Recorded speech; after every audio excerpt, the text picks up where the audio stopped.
আমি তো নিজে একটা criminal, third class criminal. Criminal একটা গ্রেড থাকে 1, 2, 3, থার্ড ক্লাস ক্রিমিনাল।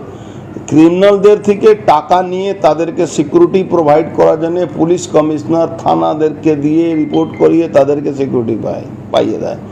এই এই এই রাজপান্ডে যারা আজকে গুলি চালালো, এই টিপুয়া, এই আকাশের ভাই সুজয়, তারপরে সোনুয়া, এরাই কিছুদিন আগে প্রিয়ঙ্কু পাণ্ডের উপরে গুলি চালিয়েছিল। তাদেরকে পুলিশ প্রোটেকশন দিয়েছিল, পুলিশ তাদেরকে বাঁচিয়ে রেখেছে, এখন পর্যন্ত তাদের নামে কোনো কেস করেনি।